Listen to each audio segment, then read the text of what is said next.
Hello friends, मैं प्रगदीश आप सबका स्वागत करता हूं Gola the allrounder academy YouTube channel में।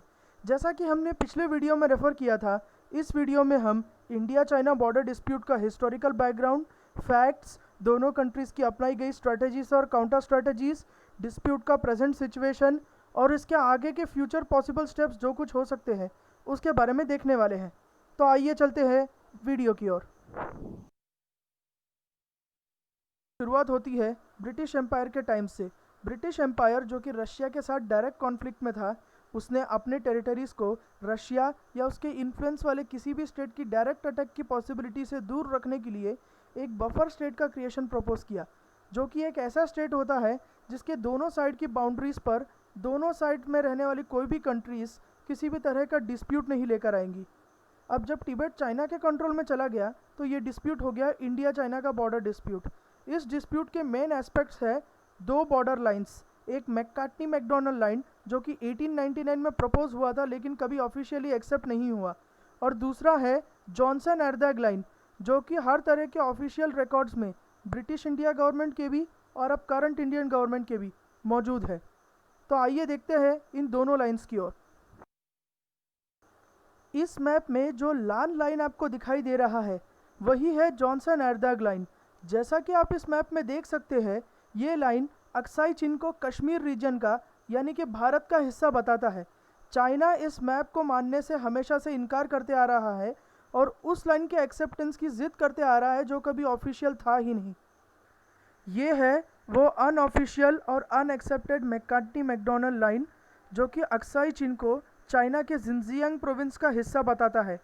इस अनऑफिशियल लाइन को लेकर अक्साई चीन को हमेशा के लिए ऑफिशियली हथियाने की कोशिश चाइना कर रहा है।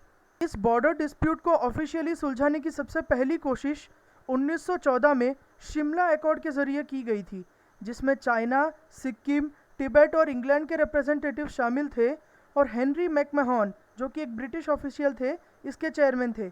इस कन्वेंशन ने इनर तिब्बत, आउटर तिब्बत और ऑटोनोमस तिब्बत रीजन ऐसे 3 रीजन्स का प्रपोजल सामने रखा। इनर तिब्बत के अफेयर्स ऑफिशियल्स के अपॉइंटमेंट सहित चाइना की कंसल्टेशन में होने थे, और जो आउटर तिब्बत है वो ऑटोनोमस तिब्बत रीजन के कंट्रोल में होना था और इसके एडमिनिस्ट्रेशन के लिए चाइना के किसी भी कंसल्टेशन की ज़रूरत नहीं थी। ईवन चेन जो कि उस कॉन्फ्रेंस के चाइनीज़ रिप्रेजेंटेटिव थे, उन्होंने बैकआउट कर लिया और यह एकॉर्ड कभी साइन हुआ ही नहीं। और इस वजह से, क्योंकि यह एकॉर्ड कभी साइन नहीं हुआ था, तवांग वैली जो कि अरुणाचल प्रदेश का हिस्सा है, उसे सदर्न तिब्बत का हिस्सा बताकर चाइना क्लेम करने के चक्कर में है, क्योंकि तिब्बत अब पूरी तरह से चाइना के कंट्रोल में है। आगे कुछ सालों तक शिमला एकॉर्ड को एक्सेप्ट करवाने की कुछ नाकाम कोशिशों के बाद 1950 में people's republican army of China ने तिब्बत के ऊपर हमला किया और एक घमासान युद्ध हुआ 18 दिनों तक, 6 से 24 अक्टूबर 1950 के बीच में। इसमें चाइना की आर्मी ने चैमडो रीजन जो कि तिब्बत का हिस्सा था उसे अपने कंट्रोल में ले लिया और इस तरह से पूरा तिब्बत चाइना की सॉवरेंटी के अंडर यानी कि उसके कंट्रोल में आ गया। इस युद्ध के समय इंडिया ने सबसे बड़ी गलती ये की कि तिब्बत को किसी भी तरह का मिलिट्री या डिप्लोमेटिक हेल्प ऑफर नहीं किया, और ये एक ऐसा मिस्टेक था जिसकी बाद में हमें भारी कीमत चुकानी पड़ी थी। 29 अप्रैल 1954 को इंडिया और चाइना ने एक एग्रीमेंट साइन किया जो कि था Panchsheel treaty. And this treaty के 5 ज़रूरी पॉइंट्स थे: mutual respect for each others territorial integrity, mutual non aggression, mutual non interference in domestic affairs, mutual equality and mutual benefit, और पीसफुल को एग्जिस्टेंस यानी कि शांतिपूर्ण सह अस्तित्व। डोकलाम डिस्प्यूट पर आगे बढ़ने से पहले हम ये देखते हैं कि तिब्बत की किसी भी तरह की मदद ना करके इंडिया ने जो गलती की थी उसका इंडिया को किस तरह का भीषण परिणाम भुगतना पड़ा था। 1959 में चाइना ने तिब्बत में एक मास जेनोसाइड करवाया ताकि तिब्बत का कल्चर ख़त्म हो जाए और आगे अगर कभी उनका इंडिपेंडेंस का क्लेम आए तो वो अपने कल्चर का एग्जिस्टेंस ही साबित ना कर सके और इस तरह से चाइना का कल्चर भी तिब्बत पे थोपा जा सके। 1959 के उस जेनोसाइड के समय दलाई लामा बचकर इंडिया भाग आए थे और इंडिया ने उन्हें पॉलिटिकल असाइलम दे दिया। जब चाइना ने उनसे दलाई लामा को वापस करने की मांग की तो भारत सरकार ने उन्हें वापस नहीं किया और इसका सहारा लेकर म्यूचुअल अफेयर्स में इंटरफेरेंस बताकर चाइना ने इंडिया पे वॉर डिक्लेयर कर दिया 1962 में। और इस वॉर के समय उन्होंने अपने प्रोविंस से तिब्बत की लासा सिटी तक एक हाईवे बनाया, जिसकी वजह से उन्हें सिविल और मिलिट्री सप्लाई सही टाइम पे पहुंची। लेकिन हमारी आर्मी के पास उस वक्त के कोई भी मॉडर्न वेपन्स या एडिक्वेट फैसिलिटीज़ नहीं थी। फिर भी हमारे जवान बड़ी ही वीरता से लड़े और देश के लिए शहीद हो गए। ये वॉर तभी ख़त्म हुआ जब चाइना ने यूनिलैटरल सीज फायर डिक्लेयर किया और इस वॉर को ख़त्म किया। जिस टेरिटरी तक चाइना पहुंच चुका था, उस पूरी टेरिटरी को चाइना ने अपने कंट्रोल में ले लिया और जहां जहां चाइना रुका था वहां एक लाइन बनाया गया। वही इंडिया चाइना का आज का बॉर्डर है। उसे हम LAC यानी कि लाइन ऑफ एक्शन कंट्रोल के नाम से जानते हैं। अब आगे देखते हैं डोकलाम डिस्प्यूट के बारे में।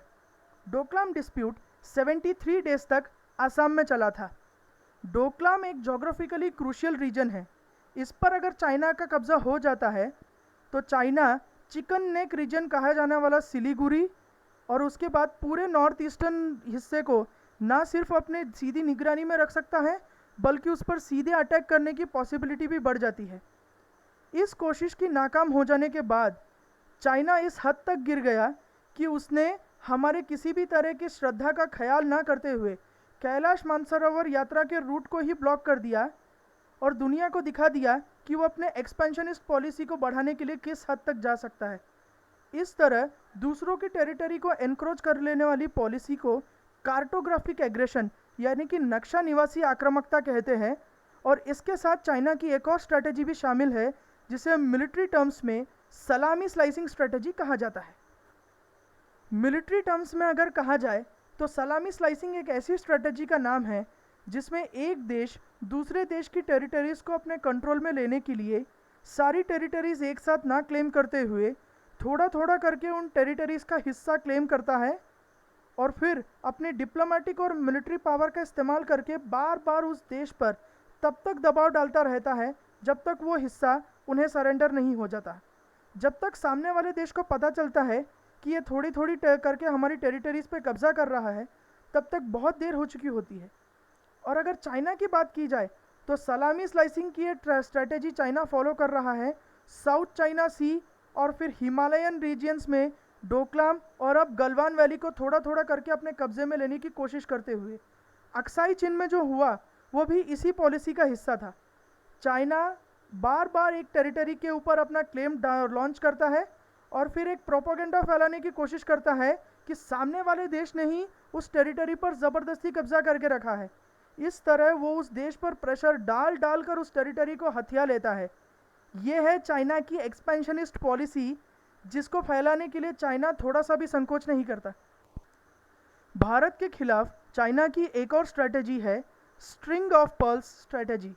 जैसा कि आप इस मैप में देख सकते हैं, पाकिस्तान में ग्वादर, बांग्लादेश में चिटागोंग, म्यांमार में सितवे, श्रीलंका में हेम्बनटोटा और चाइना के अपने हैनन आइलैंड्स में जो पोर्ट्स बने हुए हैं उनकी जरिए चाइना भारत देश पर इंडियन ओशियन रीजन से नज़र रख रहा है और वॉर के टाइम पे नेवल अटैक कैरी करने से भी हिचकिचाएगा नहीं। इस तरह से समुद्री मार्ग से भारत को घेरने की कोशिश चाइना कर रहा है। इस स्ट्रेटजी को काउंटर करने के लिए इंडिया ने गार्लैंड ऑफ फ्लावर्स कही जाने वाली एक स्ट्रेटजी अपनाई है। इंडिया ने इंडियन ओशियन के अलग अलग आइलैंड नेशंस पर लिसनिंग पोस्ट बनाए हैं ताकि इंडियन ओशियन रीजन में चाइना जो एक्टिविटीज़ कर रहा है उस पर नज़र रखी जा सके। ऐसे पोर्ट्स जहां पर वो लिसनिंग पोस्ट बने हुए हैं वो है Seychelles, Maldives, Assumption island, Diego Garcia, Agalega, Madagascar और मॉरिशियस। इस तरह चाइना की सारी एक्टिविटीज़ पर भारत नज़र रखे हुए है। अब चाइना हर वक्त तो खुल के इंडिया से लड़ नहीं सकता और जब वो ऐसा नहीं कर सकता तो वो ऐसे प्रॉक्सी स्टेट्स का इस्तेमाल करता है जो उसकी जगह इंडिया से लड़ सके और इनडायरेक्टली उसकी मदद हो जाए। और इसका सबसे बड़ा प्रॉक्सी है पाकिस्तान। पाकिस्तान जो कि भारत से 1948, 1965, 1971 और कारगिल ये 4 युद्ध हार चुका है। अब चाइना की मदद से भारत के ऊपर विजय पाने की नाकाम कोशिश कर रहा है। चाइना ने पाकिस्तान को Wing Loong drones, fighter jets, early warning planes, combat helicopters और टाइप 041 सबमरीन्स तक हर तरह के हथियार सप्लाई किए हैं। और पाकिस्तान ने इन मददों का एहसान चुकाने के लिए पीओके में शक्सगाम एरिया को चाइना के हवाले कर दिया है और यहाँ पर चाइना को इंफ्रास्ट्रक्चरल फैसिलिटीज़ की डेवलपमेंट की इजाज़त दे दी है, एक ऐसे प्रोजेक्ट के तौर पे जिसका नाम है चाइना पाकिस्तान इकोनॉमिक कॉरिडोर। जबकि China in so called infrastructural facilities का इस्तेमाल कर सकता है इंडिया पर कश्मीर के साइड से अटैक करने के लिए वॉर के टाइम पर। अब चाइना का दूसरा ज़रूरी प्रॉक्सी है नेपाल। नेपाल ने रिसेंटली अपने पॉलिटिकल मैप को अपडेट करके काला पानी, लिपू लेक और लिम्पियाधुरा जो कि उत्तराखंड का हिस्सा है, उन्हें अपना हिस्सा बताकर उस मैप में मेंशन कर दिया। अब इंडिया का कहना यह है कि हिस्टोरिकल फैक्ट्स या एविडेंस के बिना बेबुनियादी इल्ज़ाम इंडिया पर नेपाल लगा रहा है और इस कार्टोग्राफिक एग्रेशन को, नक्शा निवासी आक्रामकता को कतई एक्सेप्ट नहीं किया जा सकता। इससे पहले कल्चरल और फ्रेंडली रिलेशंस नेपाल के साथ हमारे बहुत अच्छे थे। अब इसकी शुरुआत यहाँ हुई कि डिफेंस मिनिस्टर राजनाथ सिंह ने लिपुलेक पास को धाराचूला के साथ कनेक्ट करते हुए एक रोड को इनागुरेट किया और ये लिपुलेक पास उत्तराखंड से नेपाल का जो बॉर्डर है उसके काफ़ी पास है, पिथौरागढ़ डिस्ट्रिक्ट में। लिपुलेक पास मानसरोवर यात्रा तक जाने वाला एक रूट हुआ करता था, लेकिन 1962 के वॉर के बाद इंडिया ने इस रूट को बंद कर दिया है। इंडिया और नेपाल का जो बॉर्डर डिस्प्यूट है वो पाकिस्तान के साथ वाले लाइन ऑफ कंट्रोल या चाइना के साथ वाले लाइन ऑफ एक्चुअल कंट्रोल जैसा नहीं है। ये एक ओपन बॉर्डर है और दशकों से ऐसा ही चलता आ रहा है। अब नेपाल का अचानक से नई टेरिटरीज और एक नए रीड्रॉन मैप का डिमांड करना पूरी तरह से अनुचित है, अनजस्टिफाइबल है। नेपाल के लॉ मिनिस्टर ने इन टेरिटरीज को अपना हिस्सा बताते हुए 31 मई को पार्लियामेंट में एक प्लान प्रेजेंट किया, एक अमेंडमेंट प्रपोजल, जिसके कारण यह मैप अपडेट किया गया। और ये जिस रोड का जिक्र मैंने पहले किया था वो 80 किलोमीटर का रोड वो गुंजी से चालू होता है और नेपाल का कहना है कि गुंजी नेपालिस टेरिटरी है, जो कि कम्प्लीटली अनफाउंडेड एलिगेशन है। और नेपाल ये भी कहता है कि Kali river Limpiyadhura higher Himalayan region से ओरिजिनेट करता है। अगर इसे एक्सेप्ट कर लिया जाए तो नेपाल को और नेपाल के थ्रू चाइना को इस एरिया में बड़ा रीच मिलेगा। लेकिन ये जो रिवर है ये दरअसल लोअर हिमालयास में ही ओरिजिनेट करता है और इस वजह से नेपाल के क्लेम्स पूरी तरह से अनबेस्ड और अनफाउंडेड है। इस अमेंडमेंट के प्रोड्यूस होने से पहले 15 मई को इंडिया के army chief general Manoj Mukund Naravane ji ने यह कहा था कि नेपाल ये जो इश्यू उठा रहा है, ये लिपुलेक पास वाले रोड का, ये किसी के उकसाने पे उठा रहा है। इस पे नेपाल के डिफेंस मिनिस्टर ईश्वर पोखरेल ने कहा कि ये नेपाल का इंसल्ट था और उसके फ्रीडम की तरफ इंडिया के इग्नोरेंस का प्रदर्शन करता था। इसके बाद पोखरेल जी और उनके फॉरेन मिनिस्टर प्रदीप कुमार ग्यावाली ने दोनों ने ये कहा है कि इंडिया के साथ जो बॉर्डर डिस्प्यूट है उसे वो आपस में बात करके सुलझा लेंगे और आर्मी कॉन्फ्लिक्ट करवाने में कोई सेंस नहीं है। अब चलते हैं गलवान वैली डिस्प्यूट की तरफ। इस डिस्प्यूट की ज़रूरी वजह है दुब्रुक से दौलत बेग ओल्डी जाने वाला रोड, जो कि 255 किलोमीटर का है और इससे वॉर के टाइम पे सिविल और मिलिट्री सप्लाईज सिर्फ 6 घंटे में उस बेस तक पहुंचाई जा सकती है। अब दौलत बेग ओल्डी एक ऐसा मिलिट्री बेस है जिसके साथ एक एयर स्ट्रिप भी जुड़ा हुआ है, जिसे वॉर के टाइम पर एयरक्राफ्ट्स की लैंडिंग और एयर स्ट्राइक्स के लिए भी इस्तेमाल किया जा सकता है। अब जो LAC का पोर्शन है लाइन ऑफ एक्चुअल कंट्रोल का, उस लाइन ऑफ एक्चुअल कंट्रोल पर गलवान वैली ही एक ऐसी जगह है जो इस 255 किलोमीटर के रोड के बहुत पास पड़ता है। तो अब तो आप समझ ही गए होंगे कि गलवान वैली के ऊपर सॉवरेनिटी क्लेम करने के पीछे चाइना का रीज़न क्या था। जी हाँ, अगर गलवान वैली चाइना के कंट्रोल में आ सकता है तो 255 किलोमीटर का ये रोड आसानी से चाइना ब्लॉक कर सकता है और सिविल और मिलिट्री सप्लाईज को वॉर टाइम में दौलत बेग ओल्डी तक पहुंचने से रोक सकता है। ये है मई 8 को सैटेलाइट के द्वारा लिया गया गलवान वैली का इमेज। जैसा कि आप लोग देख सकते हैं यहाँ पर किसी भी तरह का कंस्ट्रक्शन नहीं हुआ है, लेकिन इसके बाद चाइना ने धीरे धीरे करके गलवान वैली में जो पॉइंट पेट्रोल नंबर 14 है PP14, वहाँ पर कंस्ट्रक्शन करना चालू किया। दोनों साइड की बातचीत के बाद यह एग्री हुआ था कि दोनों साइड अपना अपना कैंप वहाँ से हटा देंगे। भारत ने तो अपना कैंप वहाँ से हटा लिया, लेकिन जब हमारा पेट्रोल ये देखने के लिए पहुँचा कि चाइना ने अपना कैंप हटाया है या नहीं, तो उन्होंने अपना कैंप नहीं हटाया था। इसमें जब भारत वाद विवाद कर रहा था तो चाइनीज़ आर्मी ने अचानक से भारतीय सेना पर हमला कर दिया। और ये हमला दोस्तों एक्चुअली अचानक नहीं था, ये पूरी तरह से प्लान किया हुआ था, ताकि ये जो गलवान वैली पर कब्जा करने के पीछे जो चाइना का हिडन इंटेंट है वो दूसरों से छुपा कर सके। आगे जो इमेज है वो देखिए। अब ये सैटेलाइट इमेज गलवान का लिया गया था 22 जून को। जैसा कि आप देख सकते हैं, इस एरिया में पॉइंट पेट्रोल 14 पर चाइना ने काफ़ी सारे कंस्ट्रक्शंस किए हैं, और ये साबित करता है कि गलवान वैली अटैक को लेकर इंडिया चाइना पर जितने भी इल्ज़ाम लगा रहा है वो सारे के सारे 100% शत प्रतिशत सत्य है, इसमें 1% भी झूठ नहीं। आइए देखते हैं कि इसके बारे में आगे क्या क्या स्टेप्स लिए जा रहे हैं।